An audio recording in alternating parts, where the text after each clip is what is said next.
ꯇꯥꯕꯤꯔꯤꯕ ꯑꯃꯗꯤ ꯃꯤꯠꯌꯦꯡ ꯇꯥꯕꯤꯔꯤꯕꯁꯤꯡꯕꯨ ꯑꯍꯥꯟꯕꯃꯛꯇꯗ ꯏꯀꯥꯏ ꯈꯨꯝꯅꯖꯔꯤ ꯉꯁꯤꯁꯨ ꯑꯃꯨꯛ ꯍꯟꯅ ꯁꯦꯝ ꯁꯥꯗꯨꯅ ꯄꯨꯖꯔꯛꯂꯤꯕ ꯐꯤꯂꯝ ꯑꯁꯤꯒꯤ ꯃꯃꯤꯡ ꯀꯦꯟꯗꯤ ꯀꯣꯔꯟ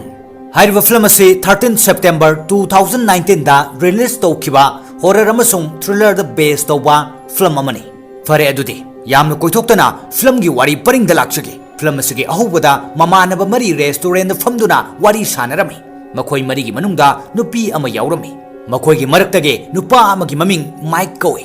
ꯃꯈꯣꯏ ꯃꯔꯤꯅ ꯋꯥꯔꯤ ꯁꯥꯟꯅꯔꯤꯕ ꯑꯗꯨꯗꯤ ꯍꯦꯂꯣꯋꯤꯟ ꯂꯥꯛꯀꯗꯧꯔꯦ ꯑꯩꯈꯣꯏꯅ ꯑꯇꯣꯞꯄ ꯃꯤꯁꯤꯡꯗ ꯀꯤꯍꯟꯗꯨꯅ ꯂꯛꯅꯁꯤ ꯍꯥꯏꯅ ꯁꯥꯟꯅꯔꯝꯃꯤ ꯃꯥꯏꯛꯅ ꯍꯥꯏꯔꯛꯏ ꯑꯩꯗꯤ ꯍꯥꯟꯅ ꯖꯦꯀꯣꯕꯇ ꯂꯛꯅꯔꯛꯄ ꯑꯗꯨꯒꯨꯝꯅ ꯍꯟꯗꯛꯁꯨ ꯖꯦꯀꯣꯕꯇ ꯂꯛꯅꯒꯅꯤ ꯖꯦꯀꯣꯕ ꯍꯥꯏꯔꯤꯕ ꯑꯁꯤ ꯌꯥꯝꯅ ꯆꯝꯖꯕ ꯃꯤꯁꯛ ꯑꯃꯅꯤ ꯑꯗꯨꯕꯨ ꯆꯍꯤ ꯈꯨꯗꯤꯡꯒꯤ ꯃꯥꯏꯛꯅ ꯌꯥꯝꯅ ꯂꯛꯅꯕꯤꯔꯛꯏ ꯃꯈꯣꯏꯒꯤ ꯄ꯭ꯂꯥꯟ ꯑꯗꯨ ꯇꯥꯔꯒ ꯅꯨꯄꯤ ꯑꯗꯨꯅ ꯌꯥꯔꯝꯗꯦ ꯑꯗꯨꯒ ꯍꯥꯏꯔꯛꯏ ꯅꯈꯣꯏꯅ ꯃꯤꯉꯣꯟꯗ ꯂꯛꯅꯕꯁꯦ ꯐꯠꯇꯕꯅꯤ ꯑꯗꯨꯒ ꯑꯃꯅ ꯖꯦꯀꯣꯕꯀꯤ ꯀꯔꯤ ꯃꯔꯥꯜꯅꯣ ꯅꯈꯣꯏꯅ ꯆꯍꯤ ꯈꯨꯗꯤꯡꯒꯤ ꯖꯦꯀꯣꯕꯇ ꯂꯛꯅꯕꯤꯔꯤꯕ ꯑꯗꯨꯕꯨ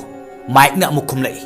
ꯅꯍꯥꯛꯀꯤ ꯋꯥꯍꯪ ꯑꯗꯨꯗ ꯄꯥꯎꯈꯨꯝꯁꯨ ꯑꯗꯨꯝ ꯌꯥꯎꯖꯔꯕꯅꯤ ꯑꯩꯈꯣꯏꯅ ꯆꯍꯤ ꯈꯨꯗꯤꯡꯒꯤ ꯖꯦꯀꯣꯕꯇ ꯂꯛꯅꯔꯛꯄꯗꯒꯤ ꯍꯧꯖꯤꯛꯇꯤ ꯑꯩꯈꯣꯏꯒꯤ ꯍꯩꯅꯕꯤ ꯑꯣꯟꯈ꯭ꯔꯦ ꯅꯪꯅ ꯀꯔꯤ ꯈꯪꯒꯅꯤ ꯃꯤ ꯂꯛꯅꯕꯒꯤ ꯅꯨꯡꯉꯥꯏꯕꯗꯣ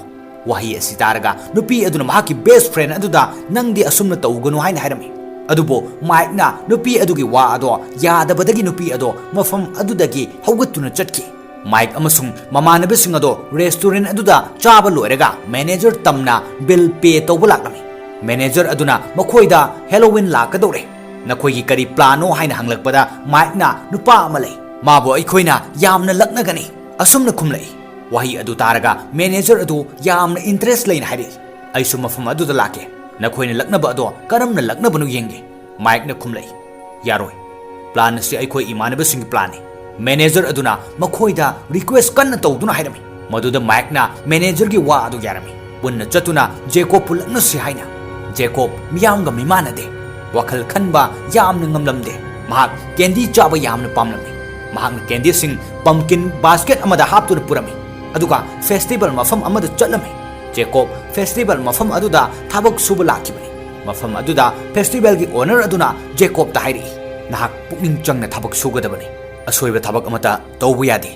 ꯁꯣ ꯍꯧꯒꯗꯧꯔꯕꯅꯤ ꯅꯪꯁꯨ ꯁꯦꯝ ꯁꯥꯕ ꯂꯣꯏꯁꯤꯜꯂꯣ ꯃꯁꯤꯒꯤ ꯃꯇꯨꯡꯗ ꯖꯦꯀꯣꯕꯅ ꯃꯄꯥꯟꯗ ꯊꯣꯛꯂꯛꯄꯗ ꯃꯥꯏꯛ ꯑꯃꯁꯨꯡ ꯃꯍꯥꯛꯀꯤ ꯃꯃꯥꯟꯅꯕꯁꯤꯡ ꯑꯗꯨ ꯂꯦꯞꯇꯨꯅ ꯂꯩꯔꯝꯃꯤ ꯑꯗꯨꯒ ꯃꯥꯏꯛꯅ ꯖꯦꯀꯣꯕꯄꯨ ꯂꯛꯅꯕꯤꯔꯝꯃꯤ ꯖꯦꯀꯣꯕ ꯈꯥꯡꯕꯒꯤ ꯄꯥꯡꯒꯜ ꯂꯣꯏꯔꯗꯨꯅ ꯃꯁꯥꯕꯨ ꯉꯥꯛꯊꯣꯛꯆꯅꯅꯕ ꯍꯥꯏꯗꯨꯅ ꯃꯥꯏꯛꯄꯨ ꯏꯟꯊꯣꯛꯂꯝꯃꯤ ꯃꯗꯨꯗ ꯃꯥꯏꯛꯅ ꯌꯥꯝꯅ ꯁꯥꯎꯔꯗꯨꯅ ꯖꯦꯀꯣꯕꯇ ꯌꯥꯝꯅ ꯁꯥꯊꯤꯅ ꯐꯨꯔꯝꯃꯤ ꯃꯥꯏꯛꯀꯤ ꯃꯃꯥꯟꯅꯕꯁꯤꯡꯅꯁꯨ ꯖꯦꯀꯣꯕꯄꯨ ꯐꯨꯔꯝꯃꯤ ꯃꯔꯝ ꯑꯁꯤꯗꯒꯤ ꯖꯦꯀꯣꯕ ꯃꯐꯝ ꯑꯗꯨꯗ ꯁꯤꯔꯝꯃꯤ ꯄꯨꯝꯅꯃꯛ ꯑꯗꯣ ꯃꯥꯏꯛꯀꯤ ꯃꯃꯥꯟꯅꯕꯤ ꯑꯗꯨꯅ ꯎꯔꯝꯃꯤ ꯑꯗꯨꯒ ꯃꯐꯝ ꯑꯗꯨꯗꯒꯤ ꯌꯥꯝꯅ ꯄꯥꯈꯠꯅ ꯆꯦꯟꯈꯤ ꯃꯊꯪꯒꯤ ꯁꯤꯟꯗ ꯃꯥꯏꯛ ꯃꯃꯥꯟꯅꯕꯁꯤꯡꯒ ꯃꯌꯨꯝꯗ ꯍꯜꯂꯛꯇꯨꯅ ꯋꯥꯔꯤ ꯁꯥꯟꯅꯔꯝꯃꯤ ꯃꯈꯣꯏꯁꯤꯡ ꯑꯗꯣ ꯃꯤ ꯑꯃ ꯍꯥꯠꯄꯒꯤ ꯀꯔꯤꯁꯨ ꯈꯟꯗꯅ ꯋꯥꯔꯤ ꯁꯥꯟꯅꯔꯝꯃꯤ ꯃꯥꯏꯛꯅ ꯍꯥꯏꯔꯛꯏ ꯄꯨꯝꯅꯃꯛ ꯑꯁꯤ ꯖꯦꯀꯣꯕꯀꯤ ꯃꯔꯥꯜꯅꯤ ꯑꯩꯈꯣꯏꯅ ꯆꯍꯤ ꯈꯨꯗꯤꯡꯒꯤ ꯃꯥꯕꯨ ꯂꯛꯅꯔꯤꯕꯅꯤ ꯑꯗꯨꯒ ꯃꯍꯥꯛꯅ ꯉꯁꯤꯗꯤ ꯑꯩꯉꯣꯟꯗ ꯃꯥꯒꯨꯝꯕ ꯑꯃꯅ ꯏꯜꯂꯛꯂꯒ ꯑꯩꯅ ꯀꯔꯝꯅ ꯁꯥꯎꯅꯤꯡꯂꯣꯏꯗꯒꯦ ꯑꯁꯨꯝꯅ ꯃꯈꯣꯏꯅ ꯃꯤꯅꯨꯡꯁꯤ ꯑꯃꯠꯇ ꯂꯩꯇꯅ ꯋꯥꯔꯤ ꯁꯥꯟꯅꯕ ꯑꯗꯨꯗ ꯃꯈꯣꯏꯒꯤ ꯃꯔꯛꯇ ꯌꯥꯎꯕꯤ ꯅꯨꯄꯤ ꯑꯗꯨꯅ ꯌꯥꯝꯅ ꯁꯥꯎꯔꯝꯃꯤ ꯑꯃꯁꯨꯡ ꯖꯦꯀꯣꯕꯀꯤ ꯈꯟꯕꯗ ꯌꯥꯝꯅ ꯅꯨꯡꯉꯥꯏꯔꯝꯗꯦ ꯑꯁꯣꯝꯗꯅ ꯐꯦꯁꯇꯤꯚꯦꯜꯒꯤ ꯑꯣꯅꯔ ꯑꯗꯨꯅ ꯖꯦꯀꯣꯕ ꯍꯥꯠꯂꯝꯕ ꯑꯗꯣ ꯊꯦꯡꯅꯔꯒ ꯌꯥꯝꯅ ꯁꯥꯎꯅ ꯍꯥꯏꯔꯛꯏ ꯀꯔꯝꯕ ꯃꯤꯅꯅꯣ ꯑꯩꯒꯤ ꯋꯥꯀꯔꯕꯨ ꯑꯁꯨꯛ ꯃꯤꯅꯨꯡꯁꯤ ꯌꯥꯎꯗꯅ ꯍꯥꯠꯄꯤꯔꯝꯂꯤꯕ ꯑꯁꯤꯕꯣ ꯑꯣꯅꯔ ꯑꯗꯨ ꯌꯥꯝꯅ ꯐꯕ ꯃꯤꯑꯣꯏ ꯑꯃꯅꯤ ꯃꯍꯥꯛꯅ ꯊꯋꯥꯏ ꯌꯥꯎꯗ꯭ꯔꯕ ꯖꯦꯀꯣꯕꯀꯤ ꯍꯛꯆꯥꯡ ꯑꯗꯨ ꯌꯥꯝꯅ ꯅꯨꯡꯉꯥꯏꯇꯅ ꯃꯅꯨꯡꯗ ꯊꯥꯡꯖꯤꯟꯕꯤꯗꯨꯅ ꯃꯃꯥꯏ ꯈꯨꯝꯖꯤꯟꯕꯤꯔꯝꯃꯤ ꯑꯗꯨꯒ ꯃꯍꯥꯛꯅ ꯂꯥꯏꯅꯤꯡ ꯑꯃ ꯅꯤꯡꯂꯝꯃꯤ ꯍꯥꯏꯔꯤꯕ ꯂꯥꯏꯅꯤꯡ ꯑꯁꯤꯗꯒꯤ ꯖꯦꯀꯣꯕꯀꯤ ꯕꯣꯗꯤꯗ ꯊꯋꯥꯏ ꯑꯃ ꯆꯪꯂꯛꯂꯝꯃꯤ ꯑꯁꯨꯝꯅ ꯑꯁꯣꯛꯄ ꯖꯦꯀꯣꯕ ꯑꯃꯨꯛ ꯍꯟꯗꯨꯅ ꯍꯤꯡꯂꯛꯂꯝꯃꯤ ꯃꯔꯝꯗꯤ ꯃꯥꯕꯨ ꯍꯥꯠꯄꯒꯤ ꯂꯃꯟ ꯈꯨꯝꯅꯅꯕꯒꯤꯗꯃꯛ ꯑꯁꯣꯝꯗ ꯃꯥꯏꯛꯀꯤ ꯃꯃꯥꯟꯅꯕꯤ ꯅꯨꯄꯤ ꯑꯗꯨꯅ ꯂꯣ ꯑꯣꯐꯤꯁꯔ ꯃꯅꯥꯛꯇ ꯆꯠꯇꯨꯅ ꯖꯦꯀꯣꯕꯄꯨ ꯀꯅꯥꯅ ꯍꯥꯠꯂꯤ ꯑꯃꯁꯨꯡ ꯃꯇꯧ ꯀꯔꯝꯅ ꯍꯥꯠꯂꯤ ꯍꯥꯏꯕ ꯋꯥꯔꯤ ꯄꯨꯝꯅꯃꯛ ꯂꯤꯔꯝꯃꯤ ꯋꯥꯔꯤ ꯑꯗꯨ ꯇꯥꯔꯒ ꯑꯣꯐꯤꯁꯔ ꯑꯗꯨꯅ ꯈꯨꯝꯂꯛꯏ ꯐꯔꯦ ꯋꯥꯔꯤꯁꯤꯡ ꯑꯁꯤ ꯑꯩ ꯅꯣꯠ ꯇꯧꯁꯤꯜꯂꯒꯦ ꯍꯧꯖꯤꯛ ꯐꯥꯎꯒꯤ ꯑꯣꯏꯅꯗꯤ ꯃꯁꯤꯒꯤ ꯃꯔꯝꯗ ꯔꯤꯄꯣꯔꯠ ꯇꯧꯔꯛꯈꯤꯕ ꯑꯃꯠꯇ ꯂꯩꯇ꯭ꯔꯤ ꯑꯁꯨꯝꯅ ꯑꯣꯐꯤꯁꯔ ꯑꯗꯨꯅ ꯖꯦꯀꯣꯕ ꯍꯥꯠꯄ ꯑꯗꯨꯗ ꯃꯍꯥꯛꯀꯤ ꯃꯆꯥꯁꯨ ꯌꯥꯎꯏ ꯍꯥꯏꯕ ꯈꯪꯈꯤ ꯑꯣꯐꯤꯁꯔ ꯑꯗꯨ ꯃꯥꯏꯛꯀꯤ ꯃꯄꯥ ꯑꯣꯏꯔꯝꯃꯤ ꯑꯃꯁꯨꯡ ꯃꯍꯥꯛꯅ ꯈꯟꯈꯤ ꯑꯩꯅ ꯂꯩꯕꯥꯛ ꯑꯁꯤꯒꯤ ꯉꯥꯛ ꯁꯦꯜꯂꯒ ꯑꯩꯒꯤ ꯏꯆꯥꯅꯨꯄꯥꯅ ꯑꯁꯤꯒꯨꯝꯕ ꯊꯕꯛ ꯑꯁꯤ ꯀꯔꯝꯅ ꯇꯧꯔꯝꯂꯤꯕꯅꯣ ꯑꯣꯐꯤꯁꯔ ꯑꯗꯨꯅ ꯐꯦꯁꯇꯤꯚꯦꯜ ꯃꯐꯝꯗ ꯂꯥꯛꯇꯨꯅ ꯑꯣꯅꯔ ꯑꯗꯨꯗ ꯖꯦꯀꯣꯕ ꯀꯗꯥꯏꯗ ꯂꯩ ꯃꯍꯥꯛ ꯀꯔꯝꯅ ꯇꯧꯔꯤꯕꯅꯣ ꯍꯥꯏꯅ ꯍꯪꯂꯛꯄꯗ ꯑꯣꯅꯔ ꯑꯗꯨꯅ ꯈꯨꯝꯂꯛꯏ ꯖꯦꯀꯣꯕ ꯄꯣꯊꯥꯅꯕ ꯍꯥꯏꯗꯨꯅ ꯑꯩꯅ ꯃꯌꯨꯝꯗ ꯆꯠꯍꯟꯈ꯭ꯔꯦ ꯃꯌꯥꯝꯅ ꯖꯦꯀꯣꯕ ꯁꯤꯔꯦ ꯍꯥꯏꯅ ꯈꯟꯅꯕ ꯑꯗꯣ ꯑꯔꯥꯟꯕꯅꯤ ꯃꯍꯥꯛ ꯁꯤꯗꯦ ꯈꯔ ꯁꯣꯛꯄꯇꯅꯤ ꯋꯥꯍꯩ ꯑꯁꯤ ꯇꯥꯔꯒ ꯑꯣꯐꯤꯁꯔ ꯑꯗꯨꯅ ꯖꯦꯀꯣꯕꯀꯤ ꯃꯌꯨꯝꯗ ꯂꯥꯛꯇꯨꯅ ꯊꯣꯡ ꯊꯤꯜꯂꯝꯃꯤ ꯑꯗꯨꯕꯨ ꯀꯅꯥ ꯑꯃꯠꯇꯅ ꯊꯣꯡ ꯑꯗꯣ ꯍꯥꯡꯂꯛꯇꯕꯗꯒꯤ ꯑꯣꯐꯤꯁꯔ ꯑꯗꯨ ꯃꯐꯝ ꯑꯗꯨꯗꯒꯤ ꯆꯠꯈꯤꯔꯝꯃꯤ Maiki mamanabi nupi aduna phone da wari saringayda mamanaba ama laktuna hairi officer amana Jacob ki maramda investigation tawbada Jacob hawjik hingli hai wahai asi taraga nupi adu wakal khara fataduna harau jarami nakal lamada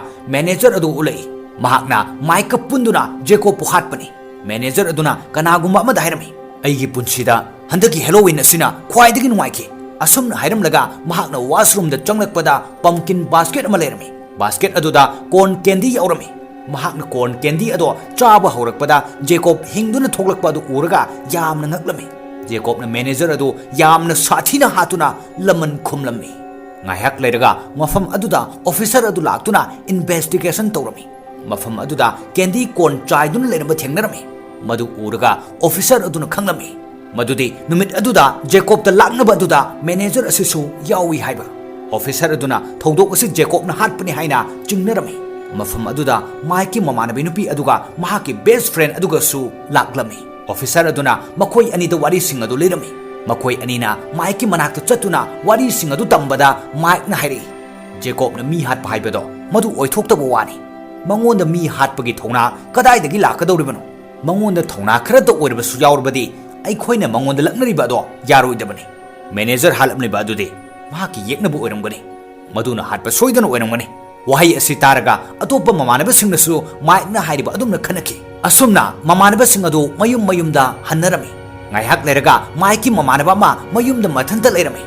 ꯃꯌꯨꯝꯗ ꯀꯅꯥꯒꯨꯝꯕ ꯑꯃ ꯆꯪꯂꯛꯄꯒꯤ ꯃꯑꯣꯡ ꯃꯥꯜꯂꯝꯃꯤ ꯅꯨꯄꯥ ꯑꯗꯨꯅ ꯊꯣꯛꯂꯛꯇꯨꯅ ꯌꯦꯡꯕꯗ ꯄꯝꯀꯤꯟ basket ꯑꯃ ꯎꯕ ꯑꯗꯨꯗ ꯃꯅꯥꯛꯇ ꯆꯪꯕꯗ ꯖꯦꯀꯣꯕꯅ ꯊꯣꯛꯂꯛꯇꯨꯅ ꯐꯛꯂꯥꯡꯗ ꯅꯝꯁꯤꯟꯗꯨꯅ ꯌꯥꯝꯅ ꯁꯥꯊꯤꯅ ꯍꯥꯠꯂꯝꯃꯤ ꯄꯨꯝꯅꯃꯛ ꯑꯁꯤ ꯎꯔꯒ ꯑꯣꯐꯤꯁꯔ ꯑꯗꯨꯅ ꯊꯧꯗꯣꯛꯁꯤꯡ ꯑꯁꯤ ꯖꯦꯀꯣꯕꯅ ꯍꯥꯠꯄꯅꯤ ꯍꯥꯏꯕ ꯆꯞ ꯆꯥꯅ ꯈꯪꯕꯗꯒꯤ ꯃꯍꯥꯛꯅ ꯐꯦꯁꯇꯤꯚꯦꯜ ꯑꯣꯅꯔꯒꯤ ꯃꯅꯥꯛꯇ ꯂꯥꯛꯂꯝꯃꯤ ꯃꯗꯨꯗ ꯑꯣꯅꯔ ꯑꯗꯨꯅ ꯑꯣꯐꯤꯁꯔ ꯑꯗꯨꯗ ꯍꯥꯏꯔꯛꯏ ꯑꯩꯅ ꯍꯥꯟꯅ ꯁ꯭ꯋꯥꯏꯈ꯭ꯔꯕ ꯑꯗꯨꯅꯤ ꯖꯦꯀꯣꯕ ꯊꯤꯅ ꯁꯣꯛꯄꯗꯒꯤ ꯑꯩꯅ ꯃꯌꯨꯝꯗ ꯄꯣꯊꯥꯅꯅꯕ ꯍꯥꯏꯈꯤꯕꯅꯤ ꯑꯁꯨꯝꯅ ꯋꯥꯔꯤ ꯁꯥꯟꯅꯔꯤꯉꯩ ꯑꯇꯣꯞꯄ ꯑꯣꯐꯤꯁꯔ ꯑꯃ ꯂꯥꯛꯇꯨꯅ ꯃꯥꯏꯛꯀꯤ ꯑꯇꯣꯞꯄ ꯃꯃꯥꯟꯅꯕ ꯑꯃꯁꯨ ꯍꯥꯠꯂꯝꯂꯦ ꯍꯥꯏꯅ ꯄꯥꯎ ꯇꯝꯂꯝꯃꯤ ऑफिसर अदुना हालमलिबा मफम अदुदा लाकपदा कैंडी सिंह तादुन लेरंबा उबदा जेकोबना हाटपनी खंगनदुना जेकोब की मयुमदा लाकलमी अदुबो मफम अदुदा जेकोब लेरमदे ऑफिसर अदुना जेकोब की मयुमदा चंगदुना येंगबदा फमुंग मखादा असीबा हक्चांग अमा फंगलमी असीबा अदो मतम कुइना लेरकलबा असीबनी असीबा हक्चांग अदु जेकोब की ममागे असीबा हक्चांगे ममागे असीबा अदुगी मरमदगी जेकोबना मखोइबो हाटपा नते ऑफिसर अदुना जेकोब पुथिनरकलमी अमसुंग मचानुपा माइकता मयुमदगी थोक्तना लैननबा हायरमी ऑफिसर अदुना सिटी अदुदा लाकदबा हराव कुमै कयाबो थिंजिल्लमी अदुगा मयामदा युम युमदा लैनबसु हायरमी मसिदा मियामना यामना साउनरमी फेस्टिवल के स्टाफ सिंग अदुना ओनर अदुदा साउनरमी मरमदे ओनर अदुना करिगुम्बा वा अमा मखोय सिंग अदुदा लोतुना थम्मी हायना मखोयना ओनरदा मतवसुमना तौरबदे अइखोय करमना पैसा तानगने हायना हायरमी मखोय मयामगी मरक्तगी बिशोप कौनुपा अमना ओनरदा हायरई नहाकना तौरिबसी अचुंबनी हायना खनब्रा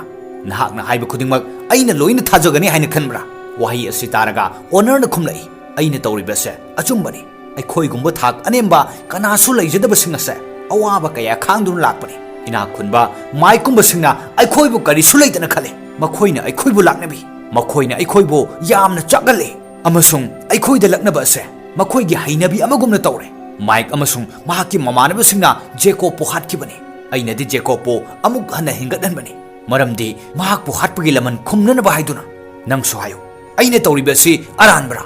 वहाई असि तारगा स्टाफ अदुगी मियोयसिंगना वारी पुमनमक खंगदुना ओनर अदुदा सपोर्ट तौरसि हायना यानरमी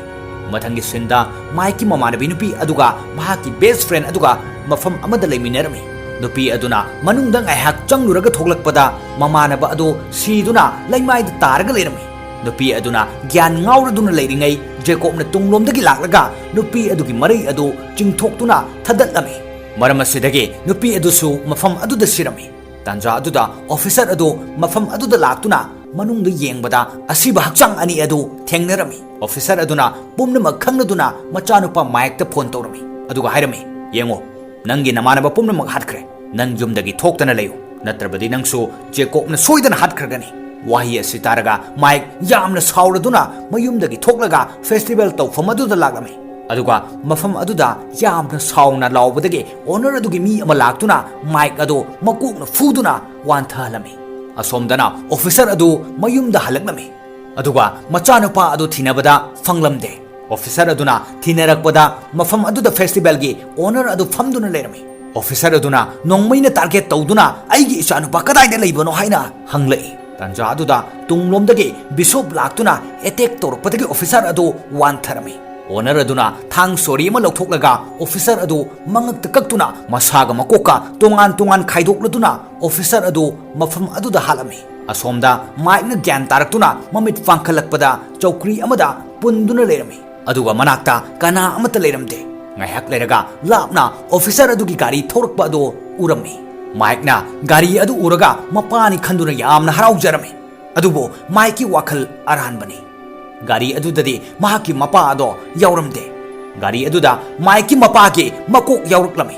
madu uraga mai kaplami amasung mahakna masasu sirani haiba khanglami tanja aduda Jacob laklami aduga maiki makut animak thadatuna maya pumnamak amamam tasalami asumna yamna sathina laknaduna Jacob na maik po halami asumna matangi sinda owner adu ulai atopa city amada makoin so ulami mafam aduda makoin nupi amada lig ama pirami lig adu maiki maya sing adudagi semani owner aduna nupi aduda makha tana Jacob ki maramda wari libada nupi aduna thajaramde maramde siraba amabo amuk karamna hingduna mi hatuna laman khumlibano haina wahi asi taraga owner na khumlai miyoi kharana asonba kanada ngammi haidun lakna biduna thawai manghanbi madugi laman khumnana ba haiduna handuna hinghalakpani mathangi senda Jacob mayumda phamlami marks ado upladuna mahakna pamjaba candy corn ado chaduna asumna sinnasida film asigi aroiba saruk oiki mathangi nungairaba film amada amuk mayam punna thengnaminase ngasigi oinadi pumnamakpu ikai khumnajaraga matang asida tension jari